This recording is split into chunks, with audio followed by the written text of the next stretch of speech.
Chers amis, très heureux de venir vous retrouver dans notre émission Réflexion. Je profite en cette fin de journée de venir m'entretenir avec vous sur le thème « Dieu opère son plan A ou B ». Il opère selon son plan, qu'il soit A ou B, à la mesure de notre foi, de votre foi, et de ce qu'il veut vous enseigner lorsque vous établissez votre connexion avec lui dans votre chambre haute par notre Seigneur Jésus-Christ. La chambre haute, c'est tout simplement venir se retrouver dans sa parole. Oui, l'amour de Dieu nous pousse, nous invite, nous attire dans sa parole. Nous pouvons prier des heures et nous attendre à un miracle.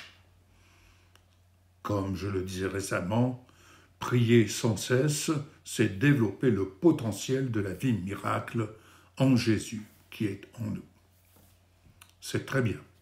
Cependant, ce n'est pas à sens unique que nous devons prier, car prier, c'est aussi et surtout dialoguer avec Dieu, car il est notre Père. Lui aussi, en tant que Père, désire nous parler pour nous apprendre à découvrir ce que nous ne connaissons pas, nous enseigner de quoi emprunter son plan de secours à mettre en action pour atteindre le but. Mon petit-fils, qui est très souvent chez nous le midi pour le repas, me partage, me pose des questions et je lui réponds. Donc nous sommes là et il y a un dialogue entre lui et moi avec lui. Nous avons un exemple. Jésus retourne à Cana en Galilée où il avait changé l'eau en vin. Il y avait à Capernaum un officier du roi dont le fils était malade. Quand il apprit que Jésus était venu de Judée en Galilée, il alla le trouver et le pria de descendre guérir son fils, car il était sur le point de mourir. Jésus lui dit, « Si vous ne voyez pas des signes et des prodiges, vous ne croirez donc pas ?» L'officier lui dit, « Seigneur, descends avant que mon enfant ne meure. » Et Jésus de lui répondre, « Vas-y, ton fils vit. » C'est tout simplement ce que Jésus lui a dit. Il y a eu un dialogue entre Jésus et cet homme. Et cet homme crut tout simplement à la parole que Jésus lui avait dite et il s'en alla. Il était déjà en train de redescendre lorsque ses serviteurs vinrent à sa rencontre et lui dirent « Ton enfant vit !» Et il leur demanda à quelle heure il était allé mieux et lui dirent « C'est hier à 1h de l'après-midi que la fièvre l'a quitté. » Le père reconnut que c'était à cette heure-là que Jésus lui avait dit « Ton fils vit ». Alors il crut, lui et toute sa famille. Évangile de Jean, chapitre 4, versets 46 à 53. Quelle bonne nouvelle! Et je vous dirai une chose, pendant que nous sommes là et je suis là avec vous, à vous partager la parole de Dieu, la parole vivante, eh bien, attendez-vous à vivre la vie miracle de Jésus, car c'est Jésus qui vous visite. Oui, il vous aime et il vient vous visiter. Remarquons qu'à la suite de cette connexion avec Jésus, cet homme pouvait s'imaginer que Jésus descendrait pour guérir son fils, selon le plan A. Oui, on s'imagine que le Seigneur va faire les choses de telle et telle manière, et on voudrait également lui dire « Attends Seigneur, je te demande ça, mais est-ce que tu pourras agir de telle sorte, de manière à ce que… » Mais non. Pour toute réponse, Jésus lui dit, selon le plan B, vas-y, ton fils vit. Je ne comprends pas. Il n'est pas venu imposer les mains à mon fils. Il n'est pas venu prier pour mon fils. Il n'est pas venu... Mais comment se fait-il? Autrement dit, Jésus lui dit, mets-toi en action, ton fils vit. Oui, se mettre en action, c'est croire. Et cet homme a entendu et accepté la réponse que Jésus lui proposait comme un plan tout autre à mettre en action. Cet homme ne s'est pas interrogé sur le fait que Jésus ne vienne pas au chevet de son fils. Il a cru à sa parole qu'il lui avait dite. Il a mis le plan de Jésus en action. Il est redescendu et a constaté, à l'arrivée, la guérison de son fils selon le plan planifié par Jésus. C'est ce que nous pouvons nommer le plan B. Car le plan A aurait été que Jésus, le pasteur, s'empresse de descendre avec cet homme au chevet du Fils. Nous avons vécu ce témoignage en janvier 1977 avec la guérison miracle de Séverine, notre fille cadette, selon le plan A. Instantanément, elle a retrouvé l'usage de la parole lorsque le serviteur du Seigneur, notre bien-aimé, le pasteur, l'évangéliste, Jean-Michel Pagnier, priant pour elle, a chassé l'esprit d'infirmité. De même, lorsqu'il pria pour moi, chassant au nom de Jésus-Christ les esprits de ténèbres qui me tenaient en captivité et l'esprit de tabagisme qui me conduisait à la mort. La puissance de l'esprit en action m'a délivré. J'ai été immergé, mon être entier fut immergé dans la présence vivante du Seigneur. Mon sang fut purifié de la nicotine dont l'odeur émanait de mon corps. Cette odeur désagréable pour mon entourage avait disparu de mon corps. C'est ce qu'on peut nommer le plan A. Ce plan A, selon ce que le Seigneur a opéré. Alors, c'est merveilleux de vivre le témoignage de ce plan. C'est merveilleux. J'avoue que notre vie a été une réelle transformation et un cœur totalement transformé pour mon épouse et moi-même. Ça a été, je peux dire, Jésus est venu au centre de notre vie, mais ça a été un changement radical des ténèbres à la lumière. Alors, retenons simplement que nous n'avons pas appris grand-chose dès le départ. Toutefois, ce plan a été le déclencheur pour que nous nous mettions en marche à la suite de notre Seigneur Jésus-Christ, source de notre salut. Et cette suite allait nous enseigner bien des merveilles jusqu'à ce jour sur les richesses de notre héritage auxquelles nous avons accédé et appris à connaître. Examinons maintenant la traversée du plan B que nous avons eu à connaître. En 1990, nous rentrions de mission au Gabon et Michel se retrouve hospitalisé avec un paludisme cérébral. Des complications s'en sont suivies au point qu'elle s'est retrouvée paralysée des jambes, ne pouvant plus se lever ni marcher.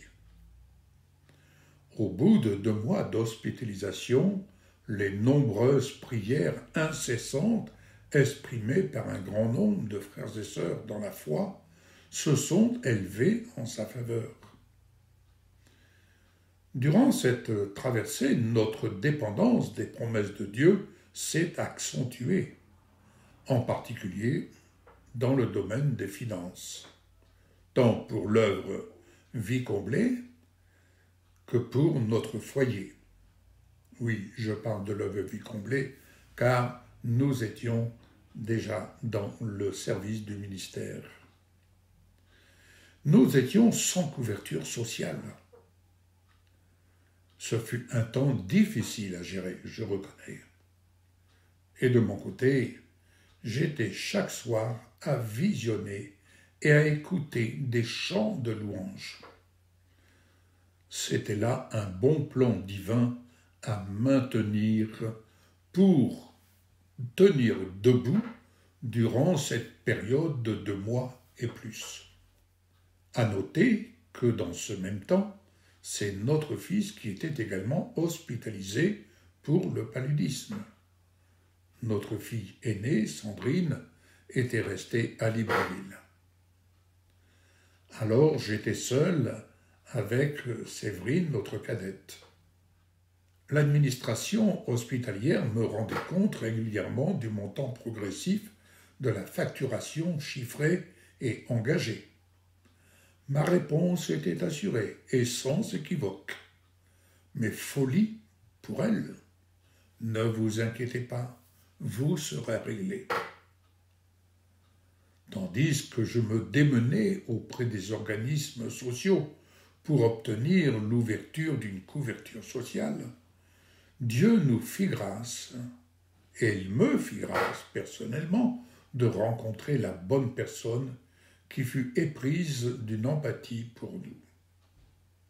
Elle a pu trouver la solution légale pour que notre couverture sociale indépendante soit prise en compte en totalité dès le premier jour d'hospitalisation.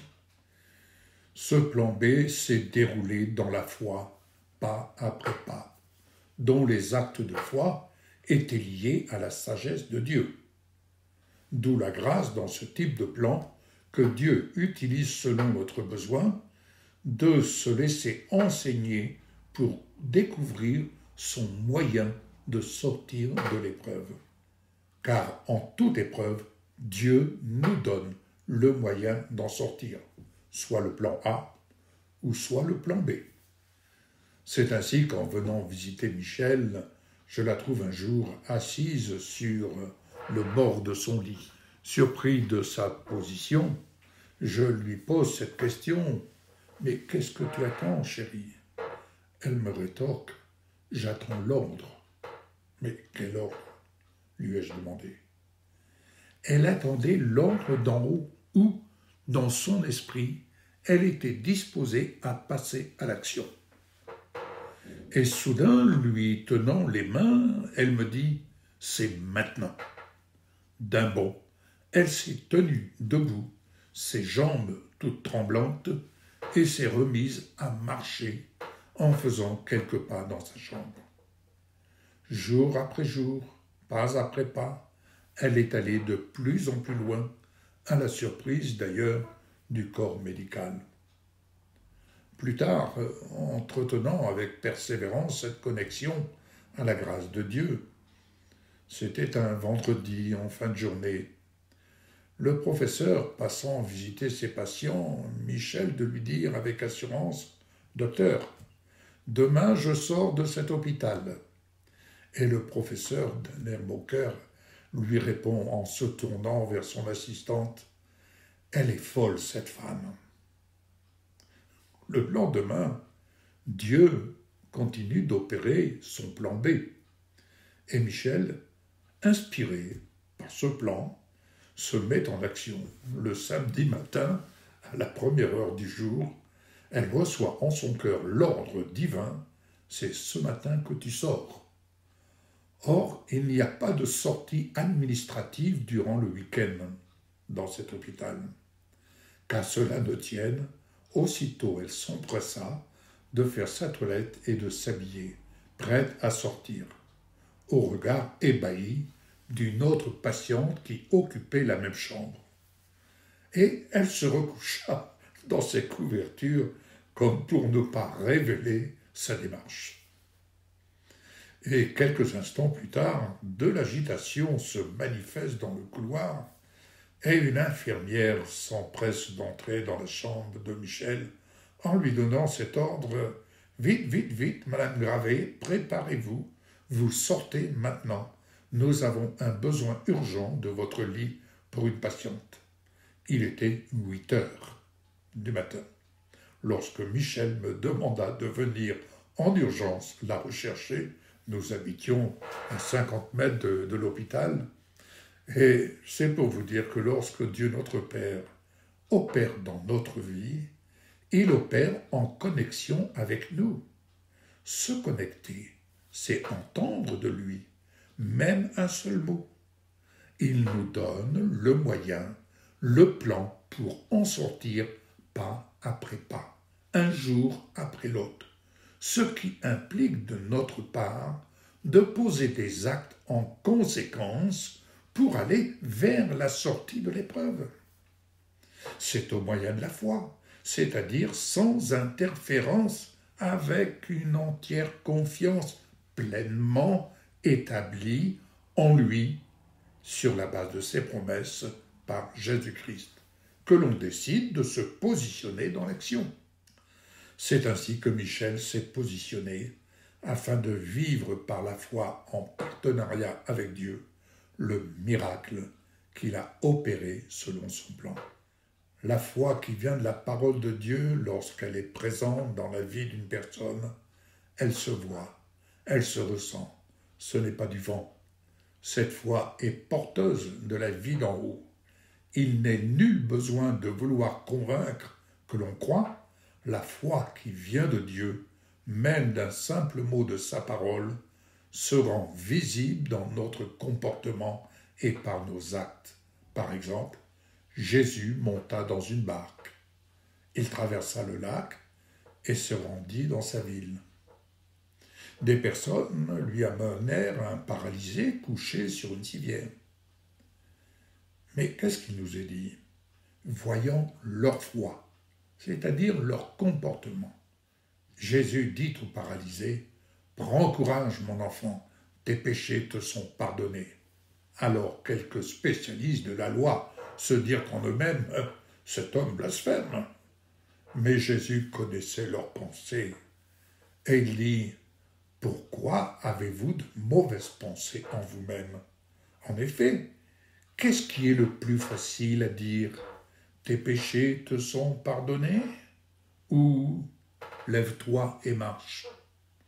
Or, afin que vous sachiez que le Fils de l'homme a sur la terre le pouvoir de pardonner les péchés, lève-toi, lui dit-il alors au paralysé, prends ta civière et retourne chez toi.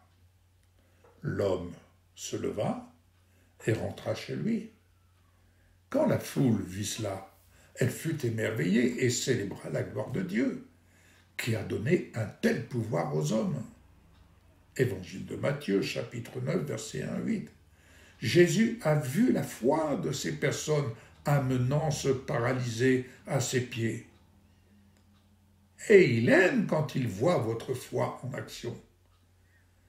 Et ces personnes ont décidé de se positionner en nouveauté de vie pour saisir la grâce de Dieu en faveur de leur ami. Cependant, Jésus n'ignorait pas ce que les spécialistes de la loi pensaient en se maintenant confortablement dans leur vieux mode de pensée pour juger sa façon d'opérer. Oui, il jugeait irrecevable son action, ne voyant dans ce paralytique que sa nature pécheresse et la condamnation.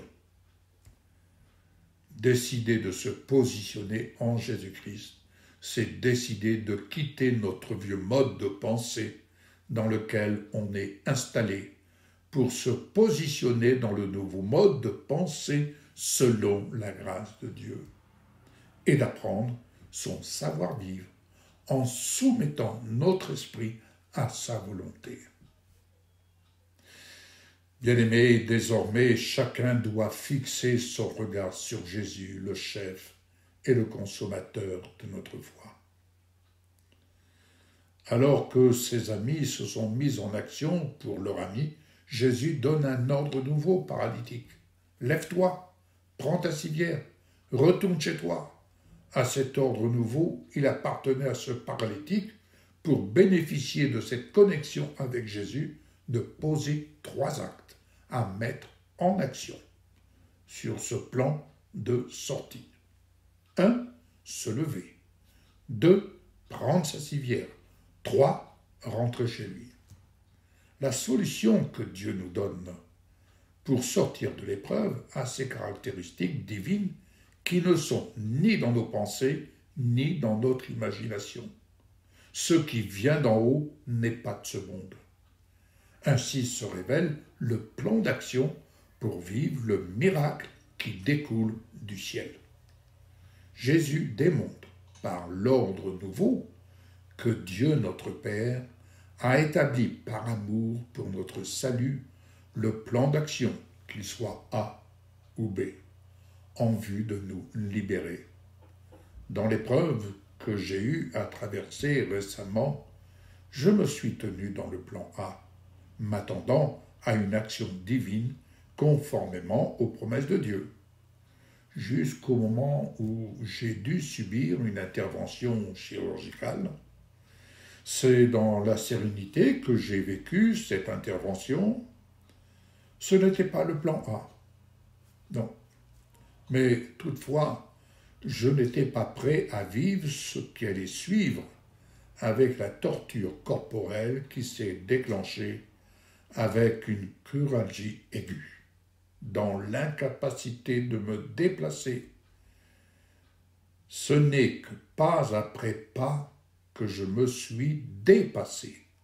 Cela n'a été possible qu'en me tenant dans la parole de Dieu. C'est elle qui m'a porté au-dessus des douleurs. C'est avec elle que j'ai accédé dans la chambre haute où j'ai reçu inspiration sur inspiration d'écrire de l'abondance du cœur ce que j'ai reçu d'écrire.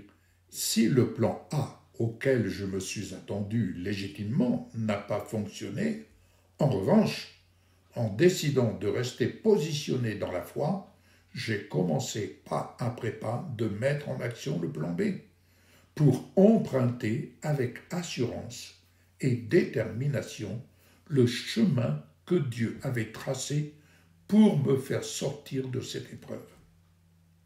J'en suis sorti, mais j'en suis sorti avec des richesses de la chambre haute. Oui, j'ai appris beaucoup de choses. Je sais aujourd'hui d'où je suis sorti, certes, de l'épreuve, mais surtout de la chambre haute grâce au plan B que j'ai accepté de relever. Oui, c'est de cela que je garde le souvenir merveilleux de ce que j'ai appris et connu. Aujourd'hui, je peux le dire, je sais ce que je sais, je ne l'ai pas appris des hommes, je l'ai appris et connu de notre Père dans mon attachement à Jésus-Christ. À lui toute ma reconnaissance. Amen.